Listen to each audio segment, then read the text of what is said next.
6-2 on aggregate, 1-0 on the night, courtesy of a goal from Karim Benzema. The defending champions go through majestically, really. Liverpool had a number of half chances, in the first half, but really couldn't push on. In fact, they didn't really try. And I really want to gauge the views and the opinions of Liverpool fans tonight. Were you happy with the performance? Were you happy with the energy you put into the game? Do you feel that you took the right amount of risks? Could you have got back into the game? Or was this a case of ensuring you didn't get battered on the night, that the score didn't become a rugby score, and you walk away, you lick your wounds, and you focus now on the only thing to save your season, which is finishing inside the top four, because there will be no trophies at Anfield this year after dropping out of the Champions League in this round.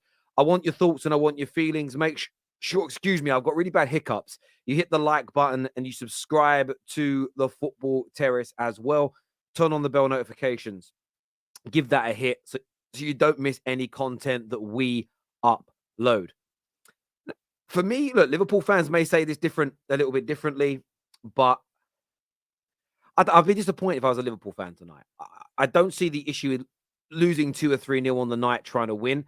The first half actually had more attempts and more chances in the second half. In the second half, I really feel Liverpool should have gone for it more. They should have put their foot down. They should have tried to have got at least a goal back in this game, restore a little bit of pride into the fixture. And they couldn't get it done. And I want to understand why. For me, I think they were scared to take a battering. I think it was by choice as opposed to being completely shut down by Real Madrid. I think they could have committed an extra man or two forward, but of course didn't want to get caught on that counter. That's how it viewed it to me. It was like a conscious decision to play the way they did. That's how it feels from the outside looking in. But of course, I want your take, your views, your opinions on that as well. Oral Campbell said, how's that not a penalty? Listen, Lissandro Martinez conceded a very similar one at the start of the Europa League campaign. Same rules, it's UEFA.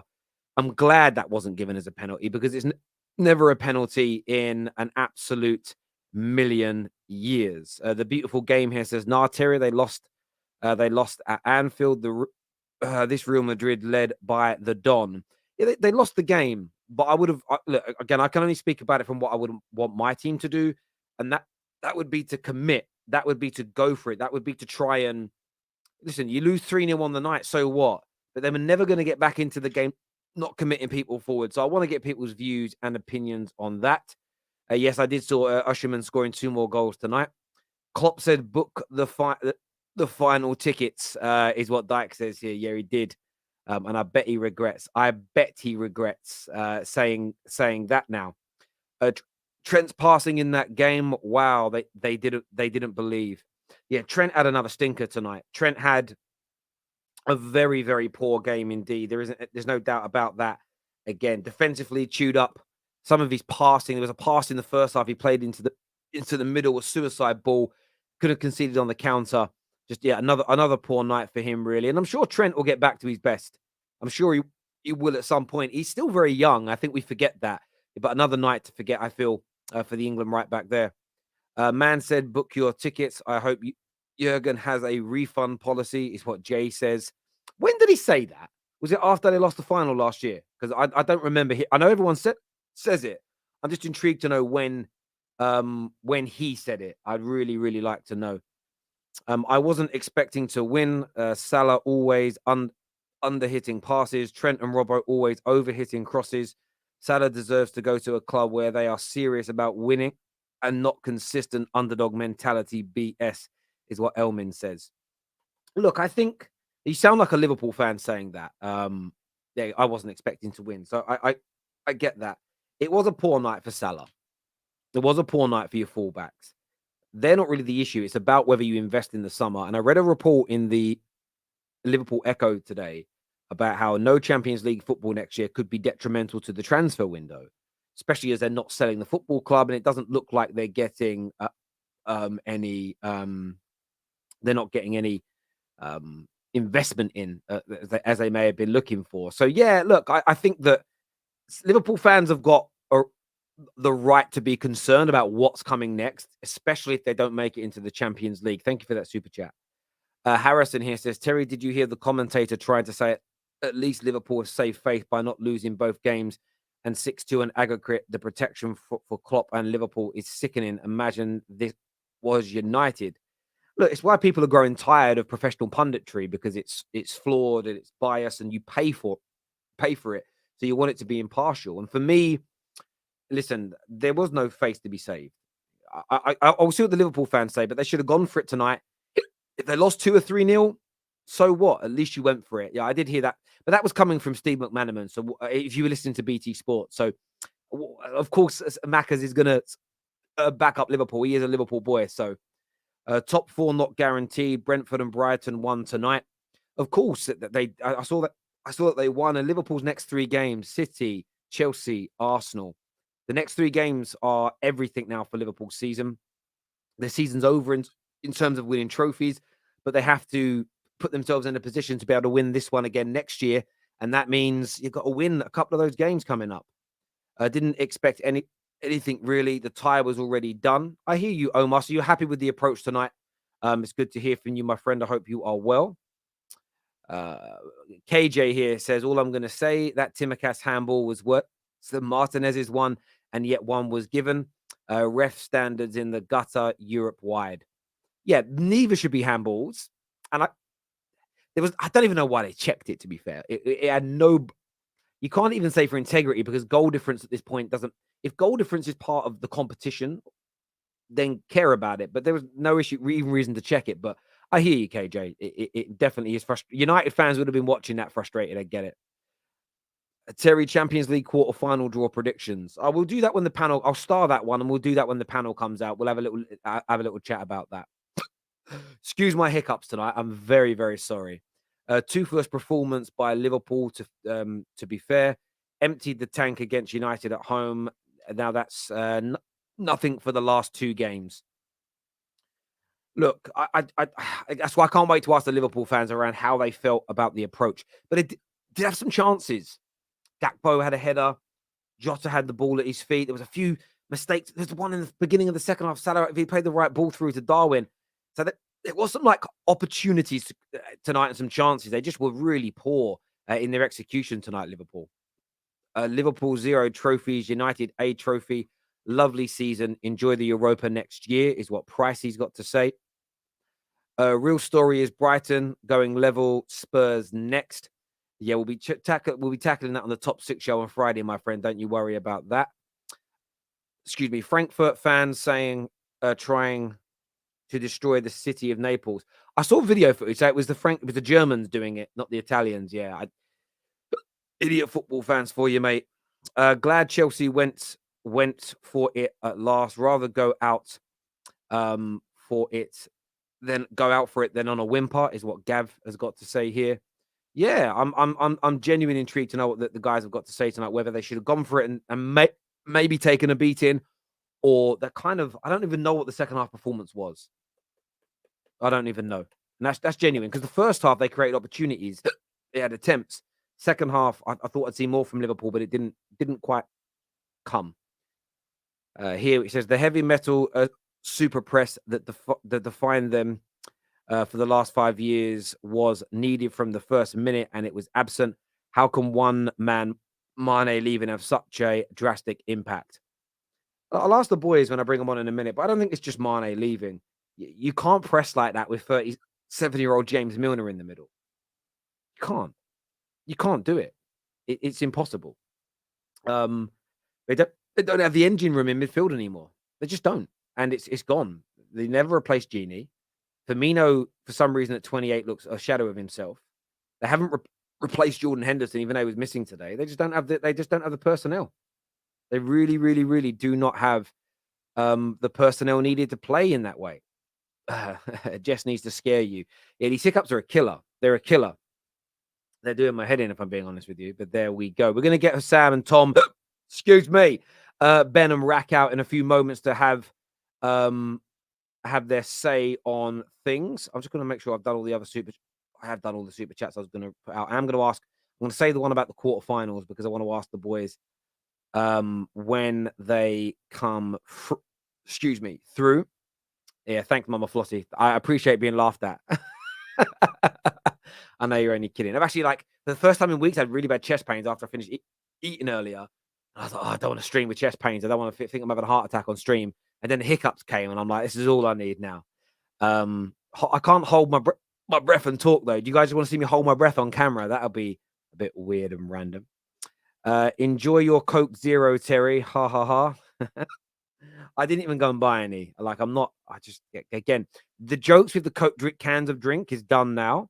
I'll implore, I don't do this. I don't say things are dead banter when it's just against my club. The Coke Zero jokes, the Cherry Coke jokes, the 7-Up jokes, they're dead now. They're finished. Liverpool, yes, they're winning no trophies, but we knew that last weekend. They're over.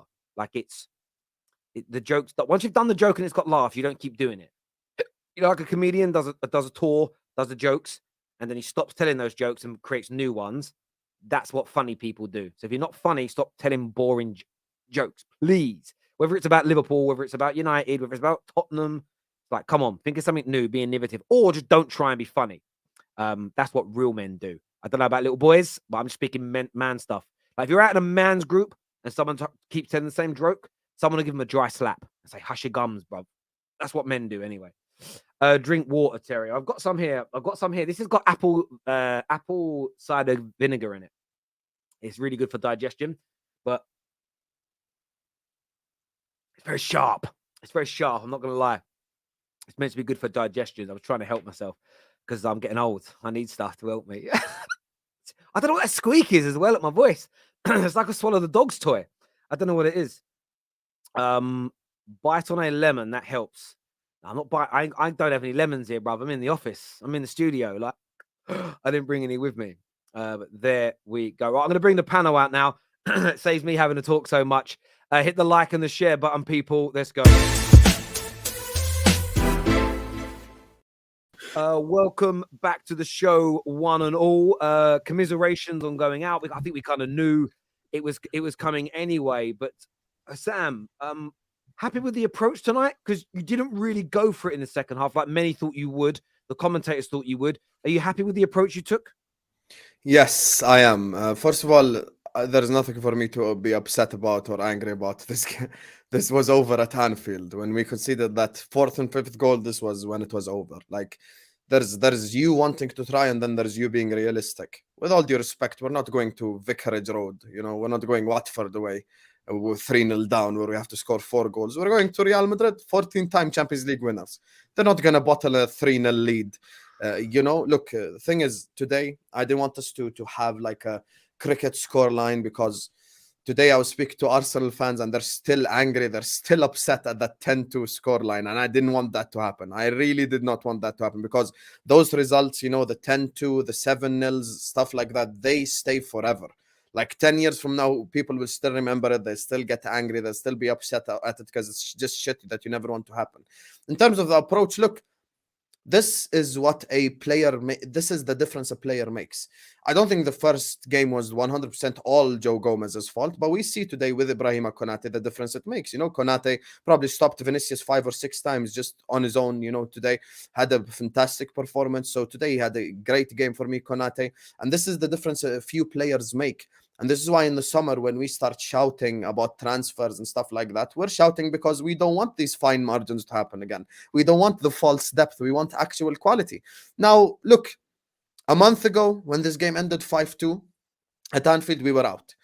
Maybe a few people had a bit of hope, a bit of belief. I didn't, because I recognized who the opponent was. I recognized who we are as a team. Even that 18-19 comeback against Barcelona was referenced. But forget the fact that it's Barcelona or Madrid. We are not the 18-19 team anymore either. So that is the key thing for me. Now, in terms of performances on the pitch today, I thought Salah, Nunez, and Gakpo played well, to an extent. Nothing negative to say about them. Jota, still maybe a little bit rusty after the injury. Big up James Milner. 37 years old, goes to Santiago Bernabeu. 2015 when he joined us. If you told me 7 years later he's going to be starting for you at the Bernabeu, I'd have laughed in your face. 7 years later, 8 years later, he's still playing for us. that is the levels where we're at right now. Poor mistake for Van Dijk for me from the goal. Trent and Robinson both had poor games. Alisson Becker, by far the best goalkeeper in the world today, showing it again, after he fucked up in the first leg. But for me, Terry, look, there's having hope, backing the team, being a believer, and then there's also being real. And if I'm being real, I knew pre-game today, I was on the spaces everywhere just saying, bro, it's over. I was telling Liverpool fans that had hope, just give up. Like, genuinely, you guys, we ain't going to go to Real Madrid with a Milner Fabinho double pivot and score 3-4 times. And by the way, the approach, I understand why it gets questioned. But also at the same time, this crest that we wear, this crest right here, it means something. This crest right here, it means heritage in Europe. So I don't want us to go out losing 10-2 and 10-3, something like that, with a basketball scoreline just to say we tried. Because the reverse would have... 6-2 is not much better, really, though, is it? It's a lot better. It's a lot better than getting humiliated. The humiliation happened at Anfield already. That's the humiliating part, that loss. But overall, as a tie, had we done an Arsenal and lost 5-1 today, and we'd have lost 11-3 on aggregate, people would have, why weren't Liverpool cautious today? Why did you go and play with a high line? Why did you blah, blah, blah? We do the reverse, and people are still upset. I'm going to ride out for my manager, going to ride out for this team till the end of the season, and then see what happens in the summer. But overall, I'm not that upset or angry, to be honest with you. That's my honest truth. Yeah, a comment here from Blaze says, BT at half-time, Frankfurt are basically out at 3 goals down, but Liverpool also 3 goals, just need one to kickstart their second half. Terry, the bias is real. I think a lot of rivals will look at it as there wasn't a great deal of criticism from the pundit saying go for it. But Ben, you seem to disagree. Like, would you have preferred Liverpool to have, risked conceding a few more goals to try and win the game? Yeah, I mean, this morning I made it perfectly clear. I agreed with Husam that we ain't going through. People, convincing themselves that this team would do something that we did a few years ago again at the burner bar. I think that, some people just need the heads testing, to be fair. But today, all I wanted to see was a performance that would at least fill me with some confidence ahead of that Etihad trip and some pride, some dignity. Just go out there, and if we do go out fighting, go out with some sort of spirit. And I didn't see anything from anyone, to be fair. Milner and a couple of the players, as Sam said, were okay. Alisson, obviously, what we get with Alisson. If it wasn't for him, we get smashed again today. But I'm just disappointed because I can take losing. I said this on Twitter after, like, I can take going out. I can take being eliminated from the Champions League, no problem. There's always another season with this club. But when you go out and you don't even try, some of the players that we've labelled as the best in our lifetime, you just see nothing from them. That's where I have a problem. That's where I have an issue, where they don't even look like they're bothered. And I thought, in the first 15, 20 minutes, we'd go full throttle. I think we had a couple of chances in the first 10, but nothing really, like no full chances. So it's just disappointing. I think, I thought we'd at least get a goal before half time and see what happens. But yeah, I was massively disappointed with how we conducted ourselves. So if we went for it, Ben, can I just ask you a question? Sorry. Just one question. So if we went for it today and we lost 4-0, would that have made you feel better because we went for it and we tried? I'm not saying just be stupid and go all out attack and leave no one behind. I'm saying at least show something. Trent, for me, I thought we showed something. Nunez had a chance, Jota had a chance, Salah had chances. Like, it's not like we were absolutely crap. Elliot should have shot once. Like, it's not like we went there and we just got, we just gave up. We tried. We're not that if anything was going to happen, Nunez would have scored that early chance. We'd have been 1-0 up within 10 minutes. And then, okay, maybe belief starts forming and we can do some shit. But Klopp himself, with the substitutions within the first 10 minutes, told you this game's over. He told you the game's over because he took off. The thing is, we're not that. We're just not that team anymore. We're not. We're not. We gave what we could, but we're not at the level, unfortunately, and it is unfortunate. And yeah, look, that's we kind of did our best. We tried to play it, one foot in, 1 foot out, cautiously, but trying to attack. But you saw when we tried to attack, it wasn't even just half-hide. It lacked that quality, it lacked that zip. There was a passage of play in the second half where Vinicius played a ball when he was off balance. He played a strong pass into Benzema, who took a touch and had a shot, and it just went over the bar. Now, that's a difficult pass. It's a difficult control. It's a difficult shot to take. We weren't even capable of doing that. When you don't have time, you don't have quality on the ball, which we didn't have. It's always going to be tough, and we just don't have that quality anymore. And hence the reason why I'm pretty sure everybody on here agrees. Additions are required for us to regain that kind of level. You definitely need additions. There's no doubt about it. Look, I get where Husam's coming from. You don't want the humiliation, but maybe it's because I view football differently. My team got battered 2 weeks ago by you lot. As long as we hit my achievements this year as a football club, I just don't care. It's just me as an individual. It's great. You can banter me all you want, but I care more about what my team achieves, winning trophies. If you go out 6-2 or you go out 10-2, if that happens to Man United, I want to try and win the game. When I was a fighter, if I was losing the fight on points, I would go for it and risk being knocked out unconscious on the canvas trying to win the fight. That's just me as an individual because I always went out on my sword. That's why, though, I didn't ever lose on points. But Terry, so did Amir Khan. So did Amir Khan. Yeah, right? Then later on, he's correct. Amir Khan became chinny, didn't he? Even more chinny than he was already. Yeah, I get so that. It's like, however, you get beaten bad today.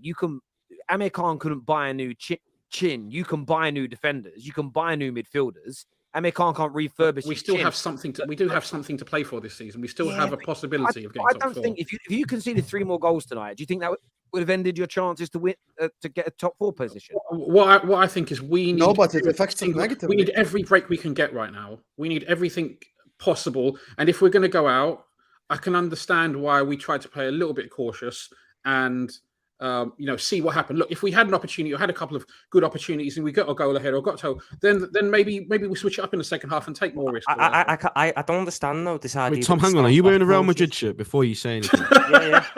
11-12. on the back. That's when he's know he's downright bad right now. He's downright bad. That's set me over the edge. What's crazy about it? He's the only born and bred scasser on it. Sorry, you were going to say somebody else. Go on. But, look, I buy the idea that we started off cautiously with an attempt to grow into the game, but he started off with 4 attackers and we ended the game with 3. The substitutions fully made us 10 times worse. I don't understand what the tactical change was, what tactical element he was trying to attack with Harvey Elliott and with Oxlade-Chamberlain, who hasn't played the game in how long. And it just confused the life out of me. And I've been saying it for time. This manager is not invincible. This manager is not untouchable. This manager has made a lot of mistakes. And this is a big time coming up for him. A massive, massive window coming up for him.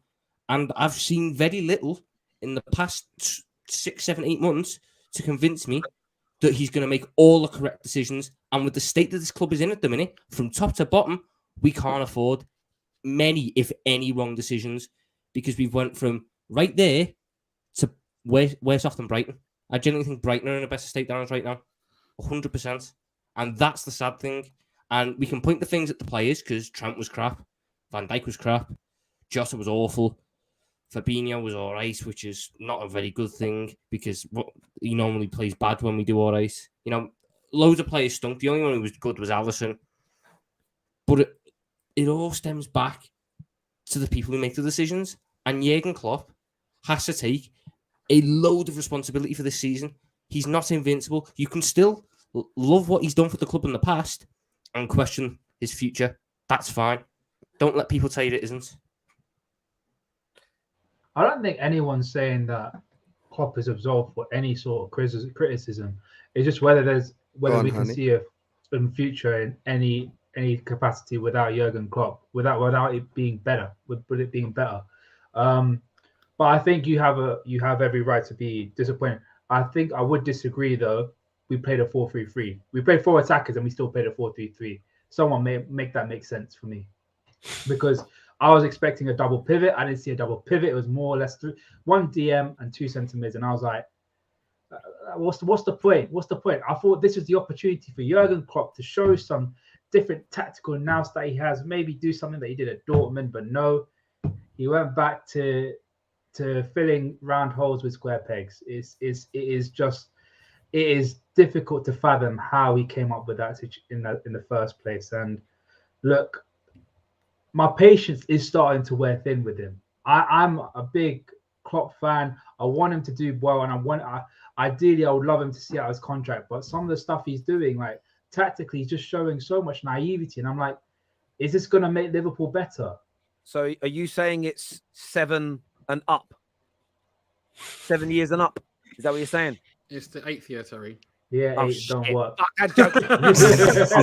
Oh, no. I was like, that don't make no sense. But yeah, Terry, you said 10 minutes ago, drink jokes with Dad as well. Yeah, but that was a new that was a new pun and twist on it because 7 years and out. Do you know what I mean? I hear you, but no, it was bad. I missed with that one. I've got to take that one right on the old proverbial chin. Look, I think he does need to be questioned, and it's weird, right? Because 2 weeks ago, you guys were on this high after beating United.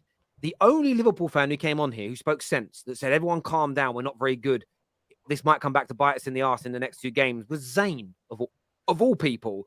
And you ain't scored since. And that, for me, as great as that 7-2 is, and I know why you'd celebrate, and I said it on the day, fair play to you, but not scoring in your next 2 games is awful. And you've now got 3 giant Premier League matches, because if you don't make the top 4 next year, you must have all read the Liverpool Echo news today that there's going to be even less money next year if you don't make the Champions League. Teddy, we've had no money when we're in the Champions League, so I dread to think what a lower budget when we're not in the Champions League is. Are the fans gonna have to fund the new transfers? We're gonna have to set up just giving them to fund. A GoFundMe instead for a player. What's it called? Yeah. Oh my goodness. Set up a GoFundMe. Hey, the fans will fund the Jude Bellingham transfer. Don't worry about it, man. We'll give them the first investment of a 5-year contract. Listen, Terry, you say the next 3 games are big. I'm not worried about them. I'm not worried about. Listen. I'm not worried about City. I'm not worried about Arsenal. I'm not worried about Chelsea. You know who I'm worried about? Leeds. That's who I'm worried about. I would not be surprised whatsoever if we win the next 3 games and then lose to Leeds. Because this is Liverpool. It's 12. It's Man We've City actually done well against. We've actually done well against 12-30 away. We ain't getting anything out of Man City 12-30 away. It's Ramadan, so it's different. So Salah gonna be fine. He might deliver that game. But honestly, Terry, look, top 4 and all that shit. Listen, that is just an excuse for all the people who've got John Henry's you-know-what down their throats to come out and say, we don't have Champions League, so we have no money. An institution the size of Liverpool Football Club, we could be fucking 17th and we still have money to spend if we wanted to. So let's just cut the crap. We could spend money if we want to. And, you know, I will not make a loss to Madrid about the owners. But the truth is, they play the biggest part of why we're here right now. Klopp is not blameless. But once again, the question that Tom Little cannot answer, and anyone who criticizes Klopp cannot answer is, if Klopp gets sacked tomorrow for the sake of argument, okay? He gets sacked tomorrow. Do you trust the ownership to get the right man in? The answer is now going to be no. Now, the second question that follows that is, do you trust the ownership, even if they did get the right manager in, to give him the proper tools required to rebuild the ship? The answer is also then no. So I would rather stick with the guy that I know, the guy that has won me silverware, the guy that's won it all, and take it from there. So that's all I'm going to say on the matter. But that's not the right... So because the higher-ups have shown no history in the past of being able to make the correct decisions, the man who's making the key mistakes in multiple areas should just be given a free pass. That's not what I said. I've already criticized. But you've just said I've come on the terrace and criticized Klopp 100 times. I'm not, bro. Like, I'm not a Klopp defense league. I've criticized Klopp when he deserves criticism, and I'm not gonna defend Klopp forever.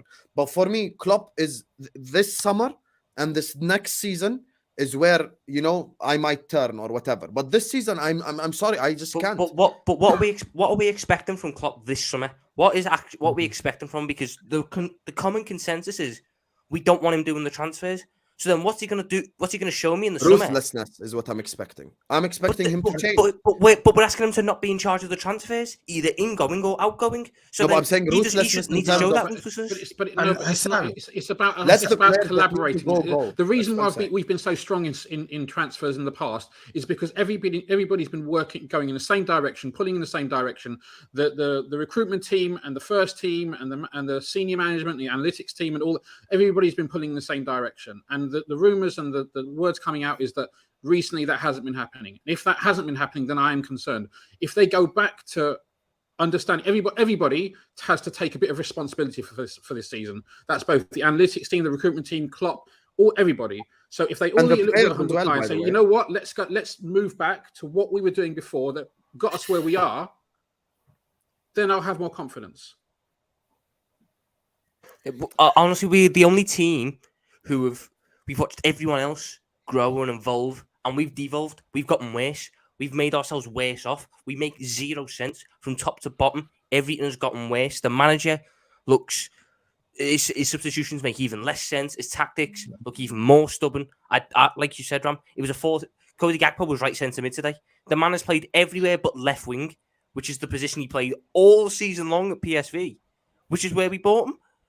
The players, heads are gone, mentality's gone. Whether you want to say it's tiredness, which it shouldn't be, or you want to say it's, they just simply aren't fighting for the manager anymore.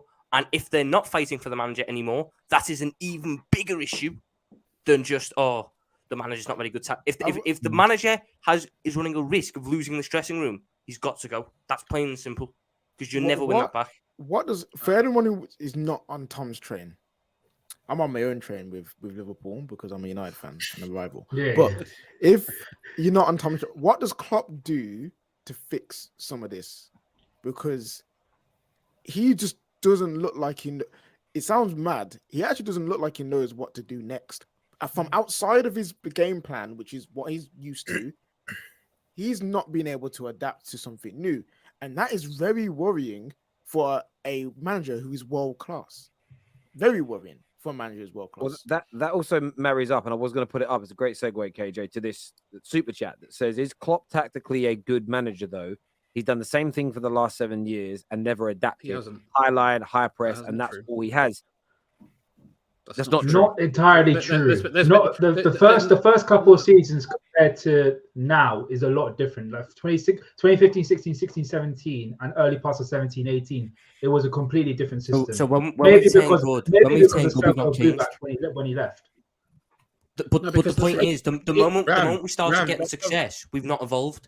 We've stuck by the same play styles, and that works when you're on top. But I'm not saying that he shouldn't have done that, but he also has to have the capability to show flexibility, and he's not done that for an extended period of time. If anything, he does it and then wants to quickly change back, like he's out of his safe zone. This year, the diamond and the 4-4-2 was working really, really well. Not in terms of how we were playing, but in terms of it was limiting weaknesses, and we were able to deal with it. And he changed from that as quick as he could after the international break. And what happened? Went through another crap run of form. What's crazy about Klopp for me as well is when he brought us back to the top, the personnel's better, so you should have a plan B. It's absurd that he doesn't have a plan B with a better personnel, and that is my problem with Klopp. You can say when he first inherited the squad we had, yes, he didn't really have a plan B. He had a plan A of playing, but if the personnel gets bad, for me, it's crazy that you don't have a plan B. They're more capable of doing more things. Yeah, I mean, football's an interesting one for me. I think Klopp's brilliant, by the way. I've said that for many years, much I'm a United fan. But football's cyclical and styles of football change. Fergie's 4-4-2 just started towards the end of his career to be a little bit obsolete.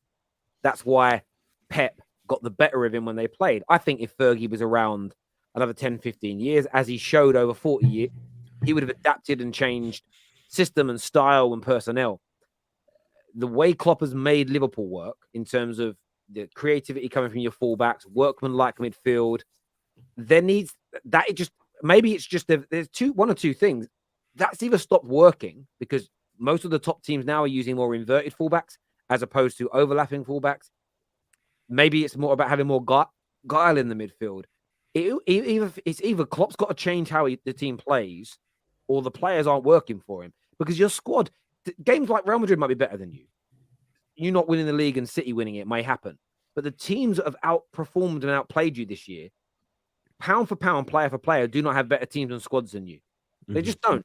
And that, for me, is a bigger indication of a problem when you're getting beat. So a lot of people laughed at me this year when I was celebrating United consistently beating a lot of the smaller teams. Why are you so happy?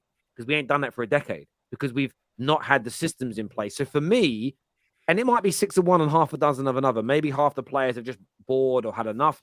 Maybe there's an element that football's evolved into another way of doing it. And Klopp's just, no, I'm sticking with what I know and how it's tried and tested. That's why he probably has earned enough credit to be given another season, given some more money. But like, how many of you Liverpool fans are genuinely convinced if he gets to spend £300 million this summer, it will 100% turn around? Go on, Ben. Explain why. Explain why, Ben. The thing is, I would say the only way to compare that is to compare that to what the alternative would be.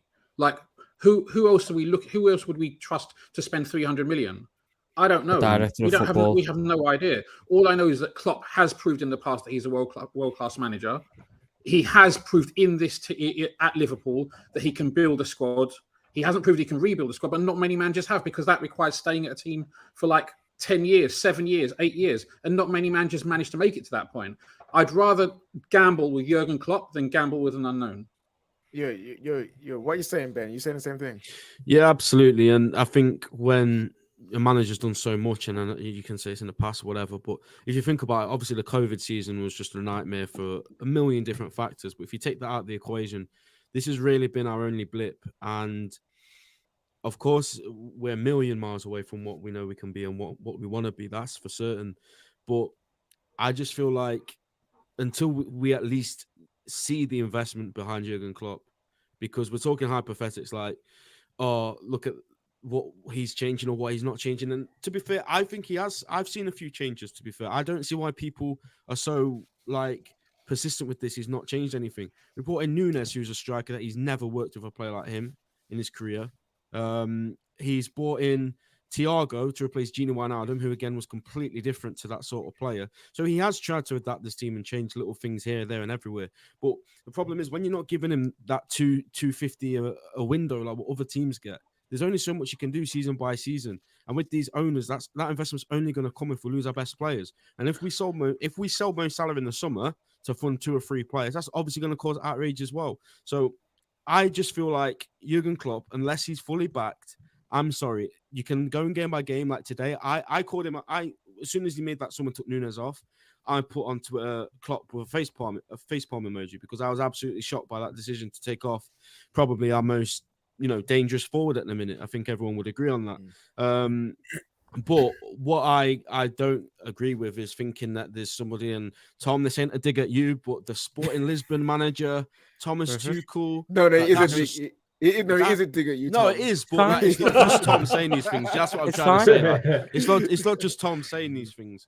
I just don't see anybody that these guys have put forward to me would be better for this club and this situation we're in. This is what I mean about. I've said this before. Liverpool fans are scared of change. Like, because you're saying your argument for Klopp getting 300 million is, well, we've never seen him. We really fall back him, so let's give him a chance. But you've never seen a Liverpool with a new manager after Klopp. So you could use the same argument there. I think there's nothing wrong with wanting a new manager, because right now you've got players still like Keita, Chamberlain, Milner, still rocking about. And you can say, oh, but FSG ain't letting them go. But Klopp clearly is okay with them being here. Otherwise, they wouldn't be playing. Thiago was... I'm sorry, Thiago's been not a great investment whatsoever for what he was supposed to be for your club. He's just not been available, and availability we've seen for everyone's club is the best ability. And what he's doing with Trent now, I'm getting to a point with Trent where I'm like, this is actually not his fault anymore. What's happening now when he gets cooked, or when people are beating him and he's not tracking his runners, all these things are happening. It's no longer on Trent anymore, because you've seen long enough that these deficiencies are happening. So what is Klopp doing with him now? Personally, I think you should move him more forward, move him into the midfield, or play him with a right back in front of him and play him maybe a traditional 4-4-2 in the KDB role, something like that. But he's allowing these things to happen on his watch. And for me, he's not doing enough to rebirth anyone recently. And that's a worrying sign. So I think something fresh, like a new manager, I don't know who, maybe the sporting manager, maybe Tuchel, maybe Luis Enrique, but a new injection of something new could be good for Liverpool. You just say Pot? Klopp is not adapting. I've had to look it up. I had to look it up because I knew his record wasn't great. In his time at Liverpool, Jurgen Klopp has faced Ancelotti 1, 2, 3, 4, 5, 6, 7, 8, 9, 10, 11 times and won 2. Or was that when he was the Everton manager? One was when he was the Everton manager. One was when he was Napoli manager. Yeah, I mean, yeah, maybe that's sometimes you get those anomalies, though. Certain managers or certain teams that are just like. But it doesn't make sense, Teddy, when Carlo Ancelotti's coming out after the Champions League final and saying Liverpool were the easiest team to prepare for and predict what they were going to do. Tom, no, listen, I'm not having that, man, because that's the one quote taken out of context. Yes, everybody knows how Liverpool played last season, but that's not the point. The point was stopping it. Almost no one could stop it. Right, because we were one of the top 3 teams in the world last year. It's not about him turning us. We know. We read Liverpool. He didn't. I don't know what the precise quote was. Everybody. The problem is stopping it, and most teams, the vast majority of teams, couldn't stop it. I hear that. We have a super chat here, Mr. Anthony. By the way, long time no speak. I hope you're very, very well, my friend, and doing good. I still got these hiccups, by the way. It's crazy. This here says. Does Liverpool need to appoint a new director of football and sporting director before the end of the season? I'm sure they are leaving. How are they going for transfers if these guys are leaving? I think there have been reports of us getting what's it Robert Croatia, the Frankfurt DOF. There's been reports of that. There's been other reports of other DOFs out there. So from the looks of things, it looks as though we are getting a DOF for who's replacing Ian. But I can't even remember his name. Julian Ward. Yeah. Okay. Rye here says, unlucky guys, Liverpool will be back again soon. But one thing I know for sure is Tom can't be too upset with a defeat because he's got a Real Madrid. That's embarrassing, Tom. I'm sorry. That's Tom. What is you got a Bayern shirt. You got any other shirt but that. Oh my god! It's got Shabby on the back. It's Shabby Alonso on the back. I don't care if it has Shabby on the back. In fairness, it's a disgrace. You should never wear another club's football shirt ever for no reason ever. It's I don't even know what the word. Tom, don't listen to him. You should for these occasions right now. No, you can never lose. It's terrible. It's terrible.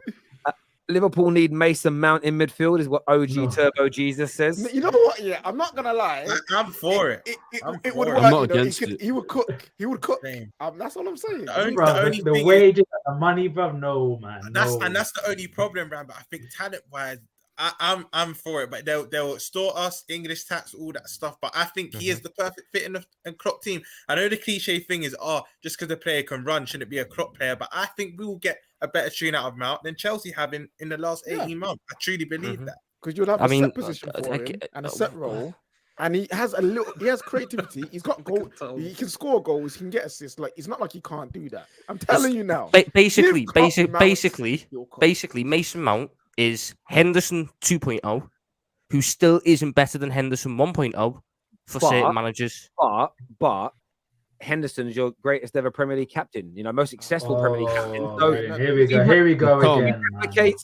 If he replicates Henderson's success, happy days, right?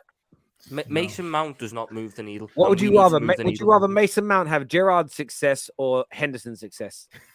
For this team, Terry knows what he's doing. Tom, don't worry. I think Jude's probably on his way to. No, let's say this, Terry. Would you rather have Mount with Gerrard's ability or Henderson's ability? That isn't my question, is it? That's my question to you.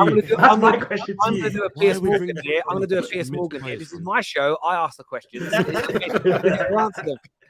I'm only playing. Someone just mentioned Jude Bellingham because a lot of Liverpool fans still think he's coming. Yeah, I just said to Tom, don't worry, because I'm sure he's probably going to go to Madrid after that, so he'll be fine. Jude Bellingham ain't coming to no damn this here from Rice is Klopp's decline reminds me of Arsene Wenger a bit. It's not the same. Apart from he's got a Champions League. Do you know what I'm really happy about those last 2 games is that Gakpo has gone back. He played United and he looked like prime Fernando Torres or Suarez, and now he's gone back to being Guffpo. Like the turnaround in 2 games. And I'm not even lying. Like first 10 minutes against Bournemouth, I was like, wow, he's going to be electric. This kid's turning. Since then, he has looked. I saw your tweet. As soon as I tweeted it, you guys, Terry Judge kicked in Terry again. Judge started again. Terry man. Judge is strong. And the man. worst bit is when Terry's Judge really works is when I don't try it. When I just say it because I mean it, right? And honestly, I thought, he was looking sharp. Excuse me. I thought you guys were going to kill him. It's crazy. This question came in earlier. Quarterfinal draw predictions. Who's going to get who? Do you think? And that's not a nice thing for you Liverpool fans to think about. But who's going to get who?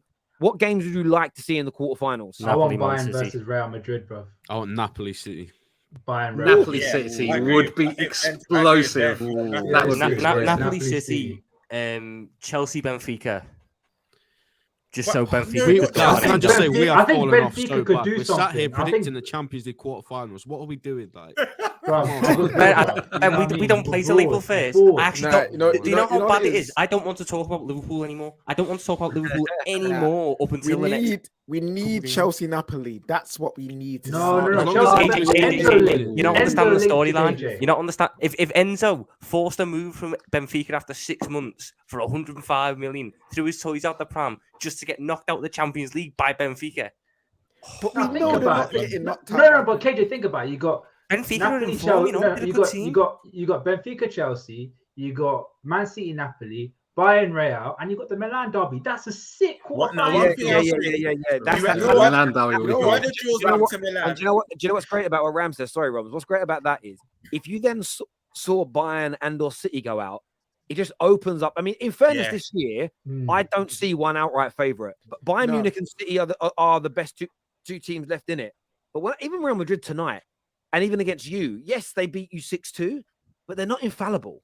They're not infallible.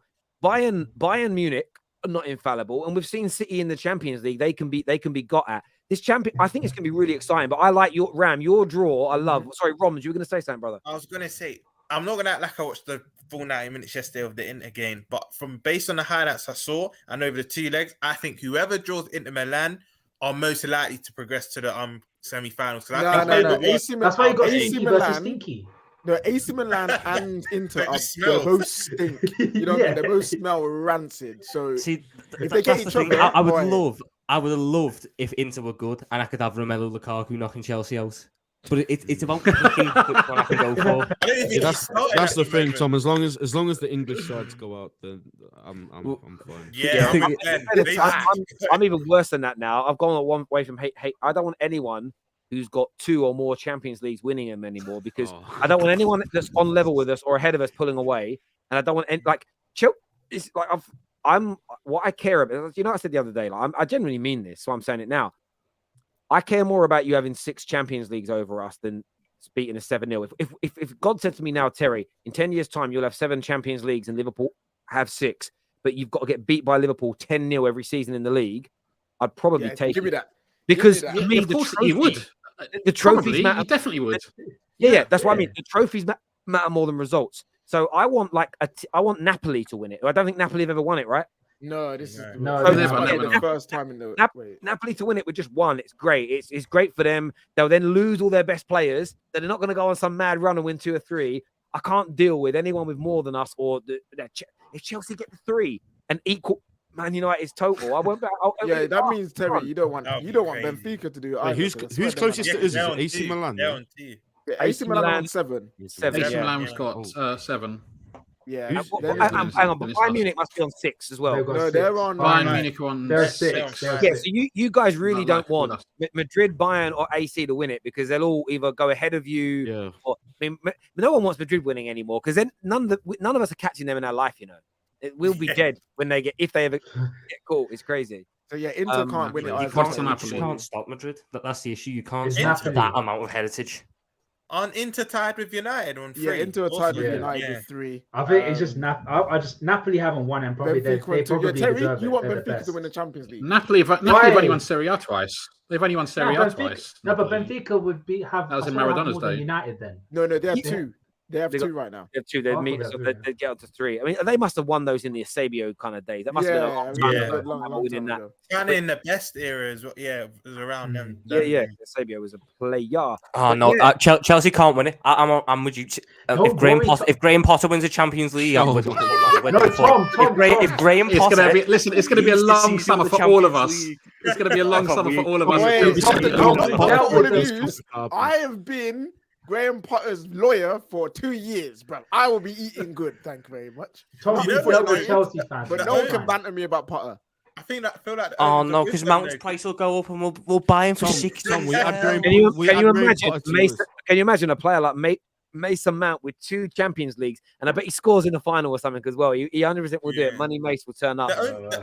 The owners might be with them though, because they're 2 times they won it. They weren't good. I think they were mid-tablish. They had 2 managerial changes during the season, and everything's happened the 2 times, and it's happened this season. So Can you never imagine? know. I don't think they'll do it, but you never And know. someone like Hakim Ziyech gets the winner, who shouldn't have even been there. Like it'll be one of them mad ones. But one thing's for sure, it will not be Man United or Liverpool winning the Champions League this year. But I'm so There is, desperate to man. get back into it. I can't even tell you, especially with the new owners that we hopefully got coming in, because we've got players were walking out tonight. I'm not even going to lie. And I was sitting there, I turned to Jess, and I'm like, I want this trophy again so much. It's 15 years since we won it, and like I want it so bad. You're saying that to So Jess, bad. who's probably never smelt a Champions Yeah, League. Jess, whenever Champions League conversations happen, Jess goes real quiet. Like me and her, if I want her to be quiet for a bit and I want peace and quiet, I just start talking about Champions League, and she goes really Wait quiet. till Terry, next who do you season. think will So win it wait next till next time, season. That's Arsenal going to or stop. Who will win it before United and us? United. United. You know what? I think United will, and I'll go with the heritage side of it. And people, and it's fans that create the heritage even more so than the players, because the Liverpool team that won it back in 2018 are not the same Liverpool team that were winning it and dominating it in the 70s and 80s. But it's fans know how to handle it. You heard the Real Madrid fans tonight. Even when you guys were having half chances, they were just relaxed and cool. They weren't panicking or worrying. I think that will play a part. But there was there's a tweet that came out where there's a guy that predicted it's this season, next season, the year after. So up until 2025. So it was his first prediction was 2015. He's got every prediction right up until this year. I And, you know, saw that. and Yeah. he tweeted this in 2015. He predicted that Napoli would win it this year. Next year, 2024, he predicted Arsenal. 2025, he predicted Manchester United. So for me, I was like, barring the Arsenal bit, I'm like, let it happen. Let it happen. Come on, Wait, Bayern. wait, Come on, Bayern. if this guy gets Napoli, That's mad. I swear Yeah, he's that's from mad. the future. Wow. And time travel is real. The problem is, though, is that if this happens, that tweet of his is going to go so viral, it's going to get in the heads of the Arsenal Man United players. Like, it's almost, I wouldn't want to, like, you know, if someone made like Be the predictions team. like that, you wouldn't want to know that, oh, I'm next on the list. You predicted I was going to, when I was born, you predicted that I was going to be a YouTuber. Like, you wouldn't want to know that. I'd be freaked out. I'd delete my channel. I'd be like, something bad's going to happen. And imagine being the team that debunks his prediction. Like, imagine Arsenal or United get to the final and lose, and you're the one that flipping ruins it. Ruined it. But you know, it's crazy because someone in the comments earlier said United will never catch Liverpool 6. And look, right now it feels impossible. I'm 37 and you had 4 when I was born. We got to 2. I thought, come on, then you're back at 6. It's been hard, right? But you win one Man United win one in the next 2 years as an example, then you're on 4. 4 to 6 doesn't seem that far away when you add that one extra. Because I know for a fact, so I watched the game, quite a few Liverpool fans, when we lost to Barca, when we could have gone back to back to go on to 4, when you guys only had, when you had 5, I remember the relief on Liverpool fans' faces. Because when there's only one difference, it's when you double the amount, it's huge. I want it 3 bad. I think catching the 6 is doable. Like, it's doable. If with the right investment, the right ownership, we could get, and we don't win it. This is why I'm so annoyed in recent years that we didn't invest properly, because I wanted to match your 20, if not go beyond your 20. This is what's so annoying. And I agree. And then if suddenly United can't come back into it, and in the next 3 years win 1 or 2, suddenly it's like that's like 3 to go past you. It's 4, and then it's like, well, how long will it take us to win 4 league titles? Looking at your run rate, fucking 120 years. Do you know what I mean? It's crazy. But that's how I feel about the Champions League. It's like I look at how many we win on average every decade.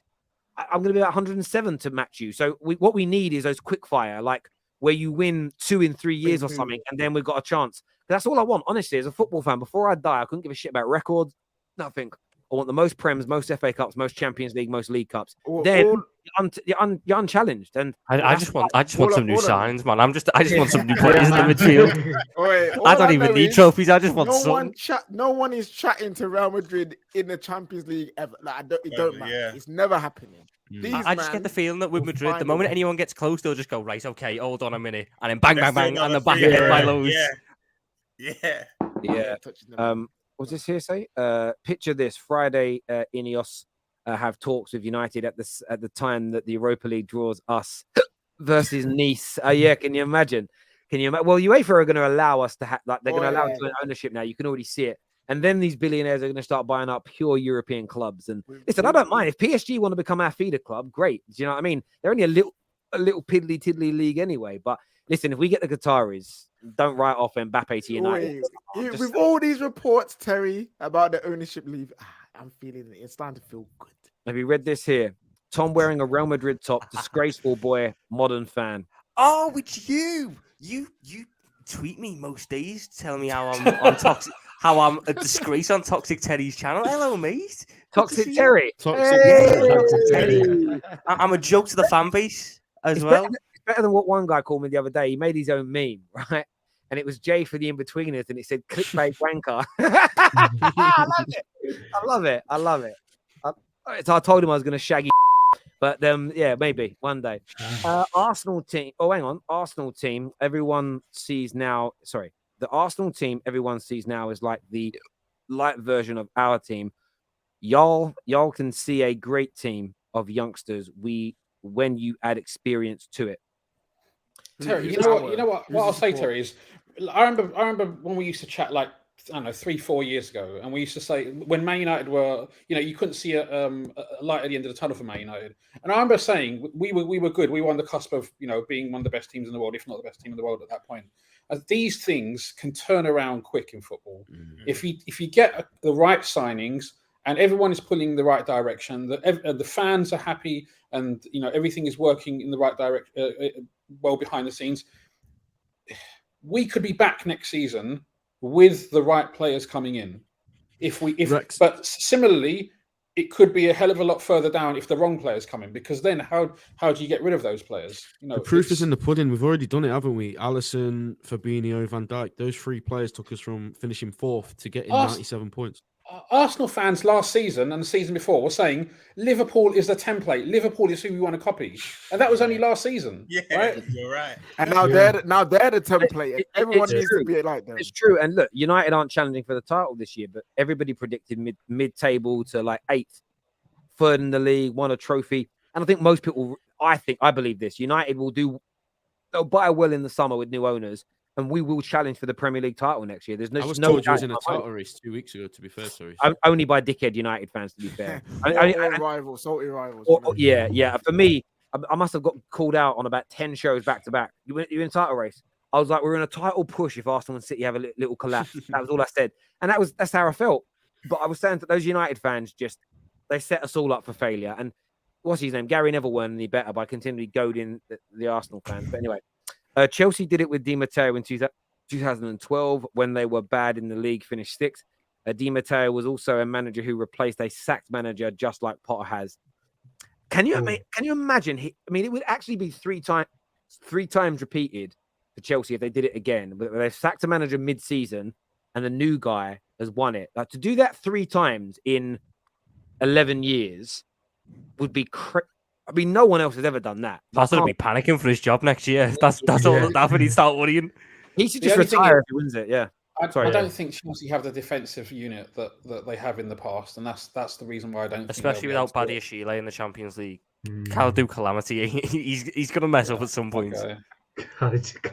Yeah, I made a video about Koulibaly a few years ago where it was just like all these mistakes, the clown music. I made it as a bit of a laugh, and everyone was like, "I can't believe you said that. He's like he's as good as Van Dijk in his peak." Blah blah blah blah blah. He really ain't, is he? Having said that, Van Dijk, this drop off of this man, is unbelievable. I said this on a couple of streams, especially when I was on Coppish. He is turning out to be what Mats Hummels used to be back in the day. Matt Hummels in his peak was probably, in my opinion, the best centre back in the world. And then when he got that injury in 2014-15, he dropped off. I mean, yeah, he won a couple of league titles at Bayern, but it is what it is. He's dropped off, and now that injury has cost him his legs.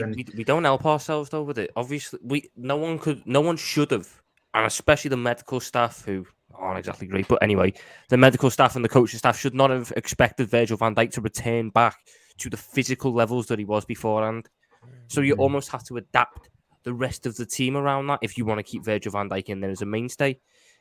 We haven't done. He's not helping him.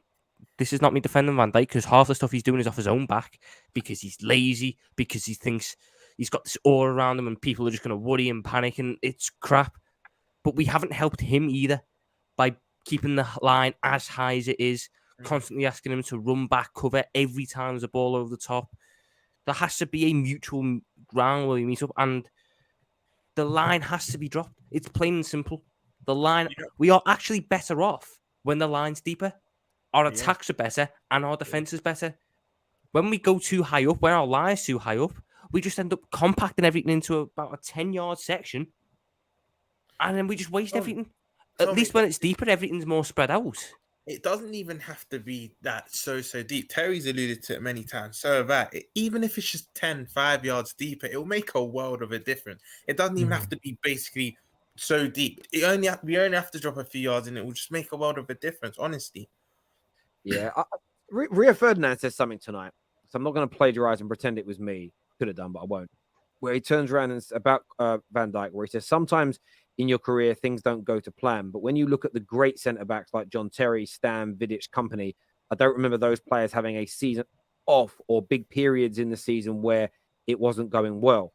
And I do think, like, I can only really talk about the United defenders because I wasn't watching Rivals as regularly as I have done in the last 5 to 6 years since doing this, but company as well. And look, Vidic had a massive cruciate knee ligament injury himself. It's been about a year or so now where he just isn't there, and he's only 31? 31. 31. It's just, again, I think at his peak, he was the best centre back in the world.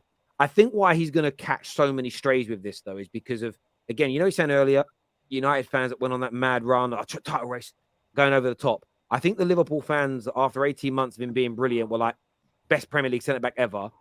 That talk is why when he starts to dip, Rivals especially will come in for him, because the John Terrys and the Rios of this world were at world-class level for a decade or so. Sol Campbell is another one. And it was a little bit disrespectful, I think, kind of just writing off all of their longevity and say, Van Dijk was better.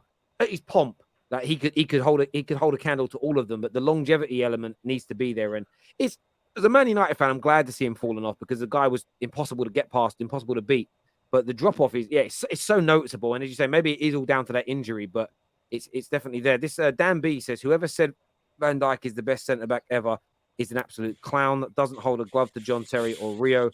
One season wonder. So now, again, it wasn't a one season wonder. Yes. It was about 3 years. But it's also different. Like Chelsea of Mourinho's there when JT was at his peak, right?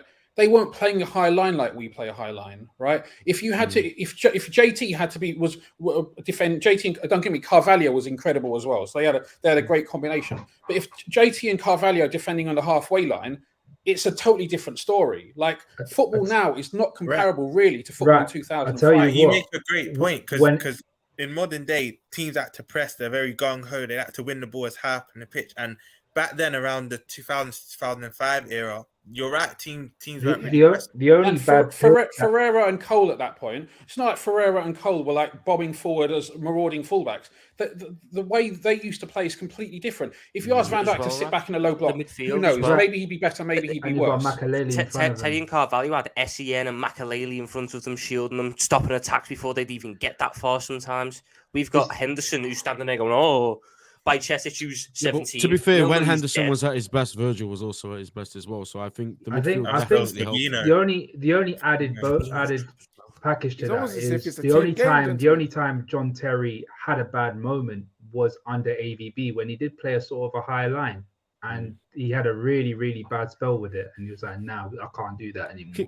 Can I just go back to that super chat real quick? Because that guy says, like, what did he say? One season wonder at the end of it. And it's like, the clown's you, mate. Because if anybody here watched any football in the Premier League, you would have seen him for Southampton and you would have seen how good he was, because he was in, I can't remember the team. It wasn't like the official team of the years, but I think it's the Who Scored one where it's based on stats, and like a couple of these other team of the years. He was in them before he even signed for Liverpool. We signed him 18 months or a year after we should have, because obviously the whole tapping up situation. He was absolutely different class 17, 18 in that second half of the season when he comes in, completely transformed our defense. You know, the whole Lovren getting subbed off against Tottenham and all of that stuff. He's just come in and he's the savior. Like, we're like, who is this like savior that's just saved us? And then 18, 19, the best individual season I've ever seen from a centre back. And I'm not saying he's better than anybody else in terms of like longevity. I'm just talking about as a one-off individual season. That year, he was up there as one of the best I've ever seen. PFA Player of the Year. Should have won Ballon d'Or in my opinion, but they gave it Messi. Was it Modric that year? I can't remember. No, it was Messi. Messi, wasn't it? And then the year after, again, takes it to that level yet again. And then obviously he gets his ACL injury, which is a big shame. But last season, I feel like, he wasn't as good as he was previously. But to say he'd come back from ACL, I think he did pretty fine. So this season, you see but the whole team has look at the partners that he's had. Like Matip, when it was Matip and Lovren, was calamitous. When he played with Virgil and they were playing well, they were one of the best partnerships. Joe Gomez, obviously Gomez, that knee injuries totally killed his game. But which one? He's had about 3 of them. Along with Lovren, he was good as well. So it's like Carvalho is so underrated. Real Chelsea fans will know Carvalho was a world-class defender. He was one of the signings of the season when Mourinho bought him from Porto, and obviously they worked together at Porto.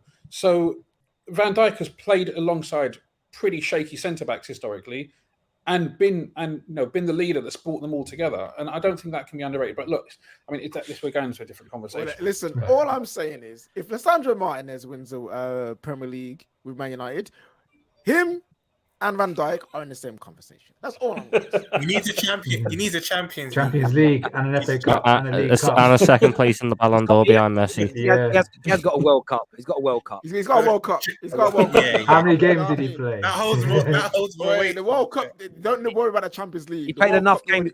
He played enough games to get a medal. But did he play the final, Terry? Or did he start the final? He played in the final. He definitely played in the final. He made a crucial block as well. So. Crucial block, won the game. Shameless.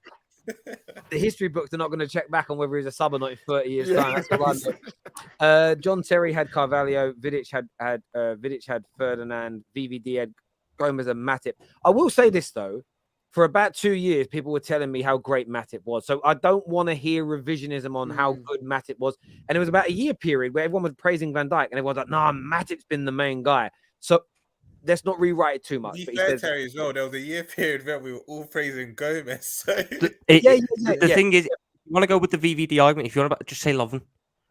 All you have to do is go with Lovren. I agree with that. But Liverpool fans have had a habit my whole life of doing this, where they rave about their players, and then years later to elevate one guy above everybody else, they say everybody else in the team was shit, and it's like that weren't true. Like people always say that Gerrard never had a good midfield partner, but yet you've got little Tom there wearing a Real Madrid shirt with Alonso's name on it. It's crazy. Alisson overrated. That Brazilian fraud. Also, you lose.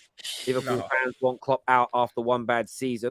Hold that, Mane FC. Look who put it in. Why didn't that name properly, Muppet? His goalkeeper's Edison. His goalkeeper's Edison. He wouldn't know what goalkeeper is. Your man's just jealous. What was Edison doing yesterday? Edison's a liability, man. That guy, get rid of him. So if you want to talk about Brazilian frauds, let's talk about the midfielder that plays in your flipping goal, bruv. Don't be chatting about goalkeepers. Man tried to play midfielder last night, man. Kind of flipping, save shots right at him. Let's not do this. I am a Man United fan, and the respect I have for Alisson as a football player, as a goalkeeper, is very, very even tonight. You have to look at tonight as well. His best save wasn't even the Camavinga one. That Vinicius save from that close. It was crazy. That is a joke of a save. Crazy, like Peter Schmeichel-esque. A question for you all: who's winning the league next, United or Liverpool? Which of our two clubs are going to win the Premier League next? Biasly Liverpool. We get Arab money. We get Arab money. Hey, listen.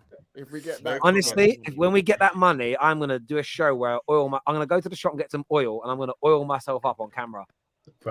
Non-flammable oil. I'm oiled up, shirt off, all the oil in my hairy chest everywhere. I can't wait. Buy that Qatari oil, rub it in me. I'm gonna go with Man United because I'm feeling very biased tonight. The fact that everyone tried to defend Van Dijk GOAT debate shows how they truly feel he's the best ever. Just just admit it instead. Oh, who said he's the best? No, we were defending him. People saying he was overrated. Yeah. We weren't saying he's the best ever. No one's saying he's the best ever. No, these guys had Sami Hyypiä. Maybe he was better. He's a great player. He was a very good player, though, Sami Hyypiä. He was a good. He was a good player. He was a bit of a pushover. He was a bit of a pushover for his size. It's funny though because Jess was getting cooked by Gooners today. Because you know that have you seen that tweet that's going around of the picture of all the knives next to that cartoon guy? I don't know what. Oh film. It's from that Disney. It's from that Disney film. Ratatouille, Rapunzel, something, right? Yeah. And she said that like her take was Aaron Ramsey was overrated, and she's getting cooked by a lot of people. And I'm like, this is the thing, right? Arsenal fans will realize they start winning leagues and Champions Leagues. All the teams they raved up a bit. Oh, my players are better than yours. They didn't win anything. They then realize and look back and go, they really weren't as good as I thought they were. Were they? I know what tweet you're on about because I pissed off people with. I said Daniel Sturridge, if he'd stayed fit, would have been better than Harry Kane. That was my one. You know what? Yeah, he was talented. I love Sturridge. You know what epitomizes what you're saying. The stuff he does is mad. They're even doing it with their own page. They're starting to say, wait, legacy wise, if Arsenal in the league, will Odegaard now be clear of Cesc Fabregas? And it's like, watch your team wins. Do you know my favorite bit was a guy. I put a tweet out about like best players this season. Martinelli and Rashford were in this debate. This guy said it's got to be Martinelli because he scored 2 less goals in the league, but his goals are helping us win a league title. Therefore, they're more important and it's better. And I'm like, yes, I agree. His performances and his goals mean more in a title race than when you win a trophy. Yes. I went, that's why Ryan Giggs is the GOAT over Henry. No. Don't work that way around. Well, it does. See, because what I've been telling you guys for years on the terrace, people will change their logic when their team starts winning trophies versus when their team isn't winning trophies, and this is what always happens. But that's why I always remain true. Always about the trophies because I'll protect my goats over anyone else. On the Premier League GOAT conversation, in every other sport, yeah, what's the metric that determines the GOAT? How many things you win? Talent. Okay, let's chat about it. Listen, let's chat. The main metric is how many of their championships have they won? So tennis is tennis is Grand Slams, and you obviously got 3 man with the most. So obviously you can argue with NFL. It's the Super Bowl. Tom Brady, the GOAT. You know, in the NBA, it's the championship. LeBron, Michael Jordan. Why is it when it comes to football, a man with 13 league titles is getting chatted to by a man with 3 or 2 or 4? Well, how many is Henry got? I forgot. 3. Because 3. then KJ it can't be 3. It can't be 3. It's got to be 2. It's got to be 2. A man with 2 is chatting to a man with 13. Make it make sense. And 2 Champions Leagues. Based on that logic, Danny Alves is the GOAT of football then, because he's won. Yes, he is. He's got the most GOAT. So yes. No, I think there's got to be a balance. This is look, KJ's obviously being flippant. There's a balance in it in terms of like it's when you're comparing the best of the best, because there's lots of people with loads of trophies that are not in those conversations, and I'm not hurt by it being Thierry Henry. I just love it when people that like they use trophies as barometers for single seasons, but they won't use trophies as a barometer if it means their favorite player gets knocked off the top. That's my issue. Is I don't care what someone's logic is. As long as your logic remains for every debate and argument, it never does. You know, it's crazy. But I stick by trophies all the time. They've got to be included because if you're doing it, if you're pivotal to a team that wins trophies, it's why you guys love your players now more than you loved your players, barring Gerrard, than players you've loved in the last 20 years. As well. But it's hard to do, like you just said, it's hard to do with Suarez because he didn't win anything but a League Cup. I've moved the goal. Don't forget he's a cannibal as well. I thought well, hang on. You mentioned cannibal. I thought there might have been another big reason you didn't like it. There's many reasons, but cannibal is just easier to say. Easier to say. It's a much longer word. It's a much longer. I'm just speaking about the on. You know. I know. That was on pitch 2 as well, bro. We can go with that. It was. You don't have to say allegedly when it comes to Robs, cut it. Yeah. I'm just trying to end it. Let's move on. Well, by the way, people, I love Henry. It ain't nothing to do with Henry. Henry's my guy in it, so like, don't come for me in it. Like, Henry's that guy. The only thing I don't like about the Henry GOAT conversation is that the way people try and make it is undebatable. I don't like how it's undebatable. For me, it has to be debatable as more and more players come along and do things and win things and whatever else. But there we go. Did you see Edison's pass yesterday? Alisson could never. It's funny. Alisson. Reflection passes for goalkeepers now, are we? Jesus Christ. You don't know. Has Edison would never have made that save from Vinicius. This today. guy's, you know, like, this guy's loaded, isn't he? What are we doing? Wait, Lang and Sweet will ride out for Man City. He's got that oil money, brother. He's got that oil money. Listen, Lang Sweet, carrying with the super chats, but yeah. My answer to that is Lang and Sweet. Has Edison ever scored a goal? Please tell me that. I don't even need that. But we all agree that you don't even need that. Michael's the goal. My goalkeeping ball's got 2. Exactly. So Paul Robertson's even got one. That was you one don't of even need that though, because it's Sweet said like, oh yeah, Edison's made less mistakes than Alisson. Didn't your goalkeeper make an error leading to a goal in a Champions League final that you lost to Chelsea because he tried to come out slide for the ball and miss it against Kai Havertz? Man, like Shy Havertz, man. On that note, I want to say my goalkeeper got man of the match at a Champions League final. On that note, I want to say thank you for coming on. All the viewers for watching the super chatters, you're amazing. Thank you very, very much. Please hit the like button before you leave, subscribe, and turn on the bell notification button. Can't believe an hour and 15 minutes later, I've still got hiccups. It's crazy. You sounded like you had lag, Terry. That's what it sounds like. I know. Someone actually super chatted earlier saying that you made me think my internet was breaking. But anyway, until next time, take care. Goodbye. God bless. We'll see you tomorrow.